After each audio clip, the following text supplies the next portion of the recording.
Imagine stepping up to the podium for just like a routine city council meeting, and right in the middle of the opening remarks, a literal portal to a necromantic black site just tears open the ceiling. Oh, yeah. That'll definitely ruin your afternoon. Right. I mean, today we are not looking at, the slow, comfortable burn of some wandering mercenaries clearing giant rats out of a tavern basement. No, definitely not. This is way above rat clearing pay grade. Exactly. We are dissecting what happens when absolute rulers are backed into a corner and the playbook of high magic collides violently with the actual burden of statecraft. It's a messy collision, too. Oh, incredibly messy. So looking at the stack of sources you provided us, the campaign blueprints for Shadows of Latherials Rest, those deep lore notes, and the really vivid visual captures of the session's key moments, we are diving into a deep dive on a masterclass in sudden political power. And the corrupting weight of that power, honestly. Yeah, that too. We're going to trace how a serene garden summit just completely devolved into a localized war zone, break down the sheer tactical physics of arcane combat, and examine the diplomatic fallout of a governing council just making lethal decisions on the fly. Because the transition from, kinetic problem solving to complex geopolitical statecraft is just immediate in these notes. It really is. When we analyze the starting position in the Verdant Gardens, the roster looks like this highly optimized strike team, right? Right. You've got Nurdle, the highly practical elven cleric acting as the anchor. Yep. And Efficient brings the arcane and physical frontline as this hybrid fighter wizard. Then there's Eldrin and Silver providing the dual ranger overwatch, which is always nice to have. Oh, super useful. And Rexlant, the bard, acts as, the force multiplier for the whole group. But, and this is the kicker, their true identities completely recontextualize every single action they take. Because they aren't answering to some local baron or guildmaster. No, they are the governing council. They literally are the supreme rulers of Latherials Rest. Which is such a wild twist right off the bat. I know. Showing up to what feels like a neighborhood watch meeting, only to realize everyone at the table is basically a Black Ops director with the launch codes. It fundamentally alters the stakes of this whole deep dive. Every choice just ceases to be a mere adventuring decision and instantly becomes state policy. Exactly. And before the chaos even starts, your notes indicate these leaders are heavily compromised. Like they're suffering from these synchronized, localized hallucinations. Dark visions of planar rifts tearing the sky apart, yeah. And their own companions just vanishing into the void. And it's not just psychological, which is the crazy part. Right. They are physically holding the evidence. The artifacts they possess act as this physical anchor to those metaphysical visions. So let's look at the mechanics of these objects based on the visual captures you shared with us. Yeah, let's break them down. Because we have glowing crystal tuning forks humming with an internal amber light, dark metallic eggs covered in these intricate silver leaf patterns, and these frayed blue sigil cloths stamped with bleeding red runes. And to understand the arcane theory here, we really have to look past the aesthetics, Oh, absolutely. These aren't just magical trinkets you buy at a market. No, they are highly specific dimensional hardware. Like the tuning forks, for instance, they operate on the principle of vibrational resonance. Meaning they aren't just opening a random door. Right. They're acting as a cryptographic key for the universe, dialing a highly specific frequency across the multiverse to lock onto a target plane. And to put that in perspective, the metallic eggs are described as having the texture of periton eggs. Which is terrifying if you know the lore. Exactly. For those who might be unfamiliar with the deeper bestiary lore, a periton is this monstrous winged creature, infamous for feeding on the hearts of its victims. Yeah, it's not exactly a symbol of peace and love. Right. So having an artifact that mimics the biological texture of a predator like that, it gives off this unnatural, really aggressive energy. It tells us that whoever engineered these dimensional tools did not design them for peaceful exploration. Not at all. So you have the highest-ranking politicians in Latherials Rest, sitting in a public garden, secretly passing around interdimensional hardware that practically radiates hostile intent. Which basically turns Latherials Rest into a geopolitical powder keg. Oh, 100%. And the detonation of that powder keg is captured perfectly in the session notes. The localized reality in the Verdant Gardens literally tears open. Yeah, a massive purple lightning portal just rips through the atmospheric pressure, dropping a Thayan red wizard apprentice and a squad of siege. Yeah, but this council, they execute a brutal, coordinated defense. Nerdle, for example, just entirely redefines the traditional heal-bot cleric stereotype. I love what Nerdle does here. Instead of waiting for the enemy to inflict damage and then reacting with healing magic, Nerdle immediately manipulates the battlefield geometry. Yes, by establishing overlapping aura protections and zone control. And the mechanics of that zone control are fascinating when you break them down. By projecting an aura, Nerdle is actively altering the magical gravity of the space. It creates like a physical and metaphysical bottleneck. Exactly. Hostile entities entering that space suddenly face immense atmospheric resistance. Their movements become sluggish and their intent to harm is magically dampened. Nerdle doesn't just defend the civilians. They build an invisible fortress around them in a fraction of a second, effectively denying the Thayan's their primary objective. Which is brilliant, and that denial perfectly sets up Efficient, the fighter wizard. Okay, but analyzing the notes from turn 1, I have to push back a little here. Uh-oh.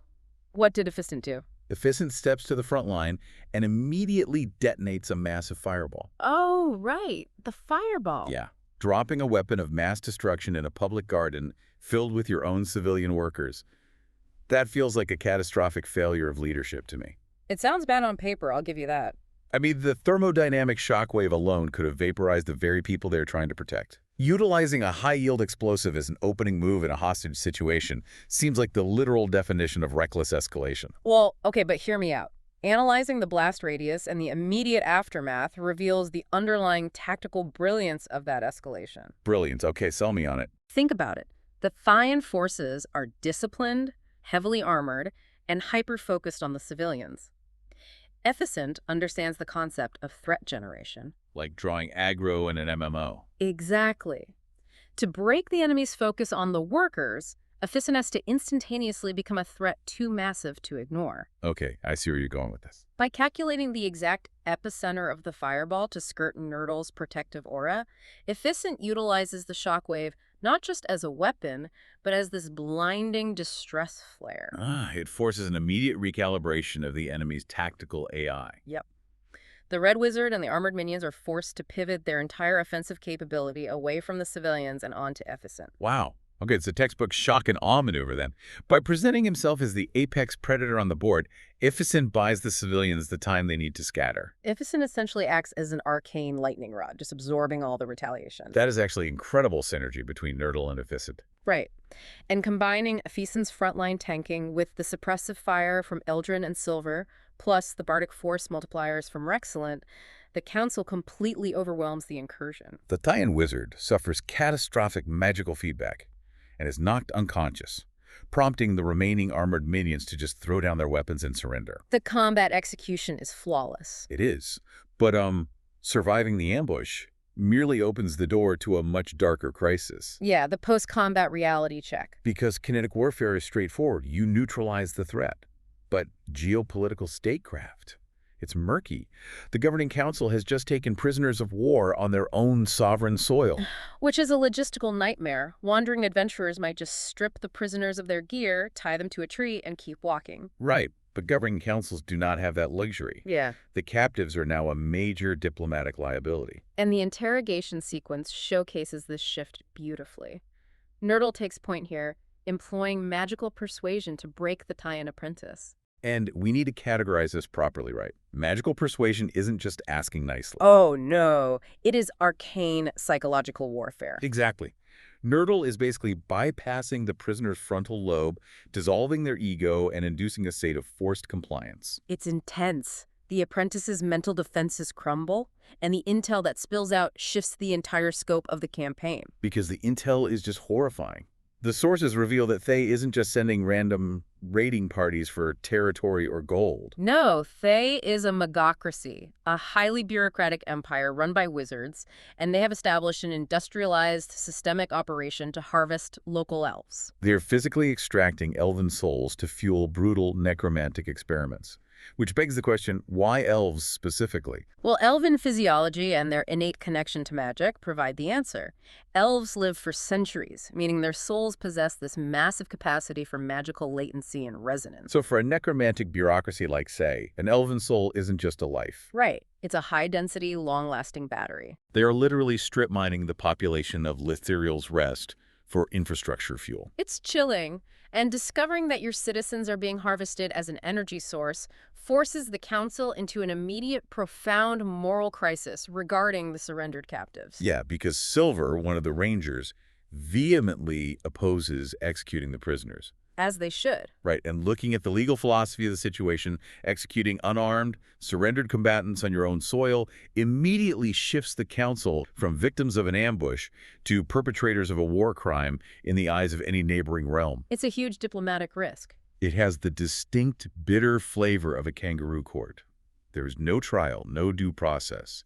They are making a lethal, precedent-setting call in the dirt of a ruined garden. But the burden of power demands agonizing calculations. Silver's objection is rooted in fundamental morality, right?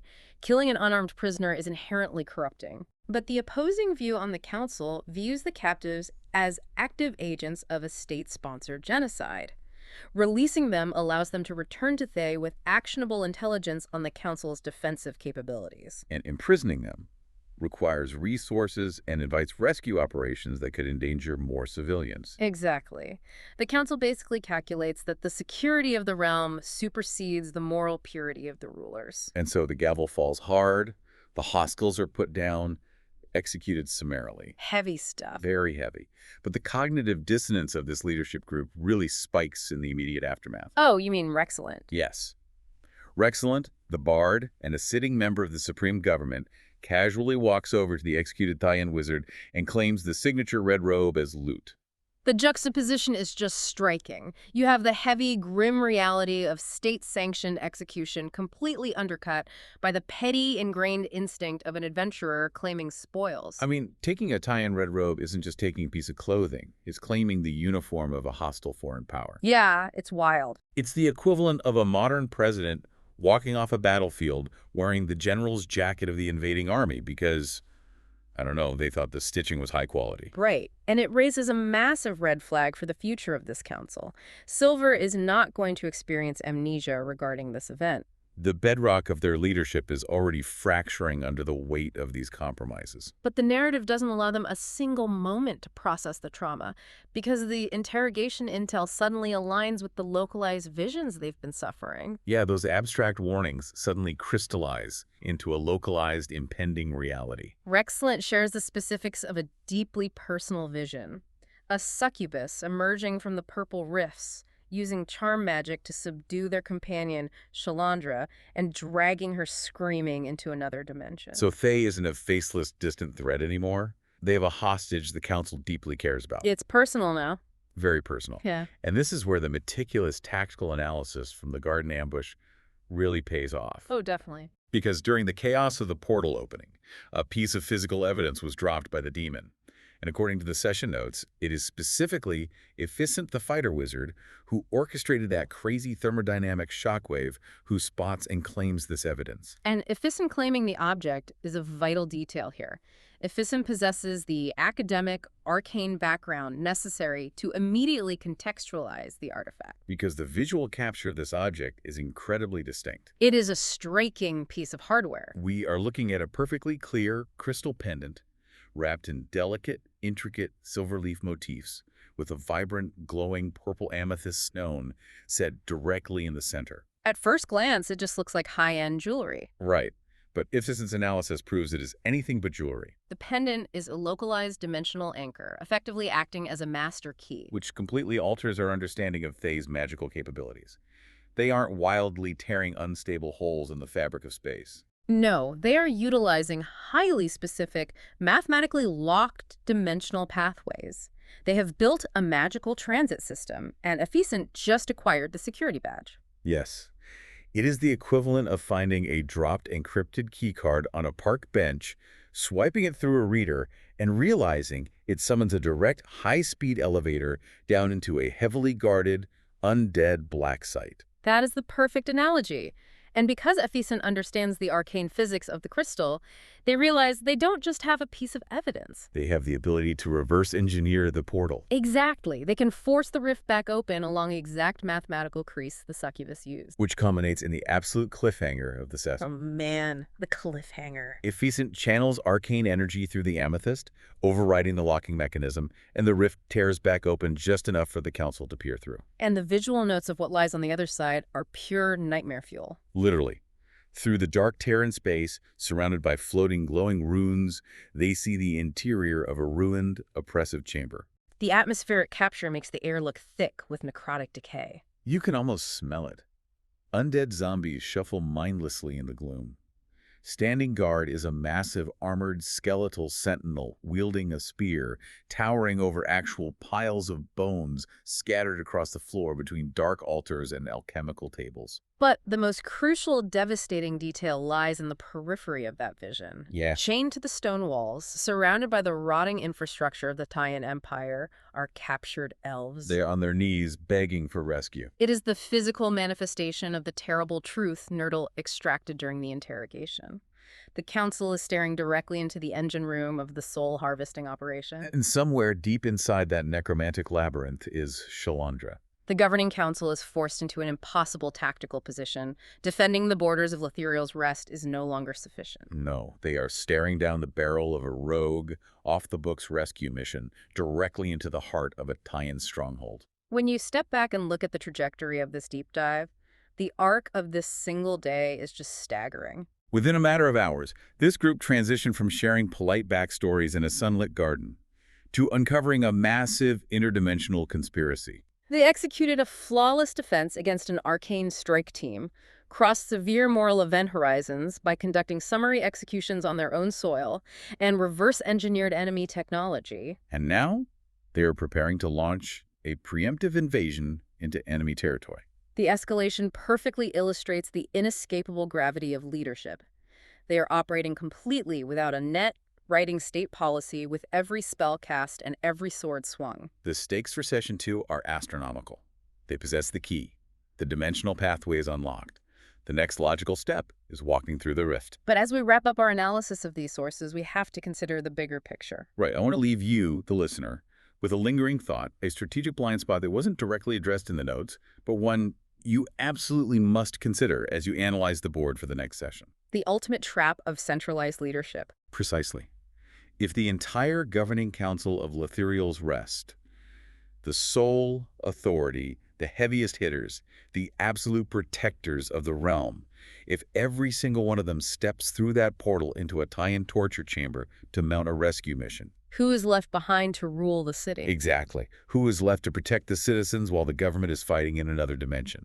A kingdom that sends its entire council into the dark is a kingdom that leaves its gates wide open. Could this entire chain of events, the highly visible ambush, the easily broken apprentice, the conveniently dropped crystal pendant, the kidnapping of a loved one, could it all be a meticulously crafted tie-in operation designed to lure the council away? It's the perfect distraction. Is this rescue mission exactly what Thay wants to leave the elves completely defenseless? Yeah. Dive into your notes, run the tactical simulations, and we'll see you next time.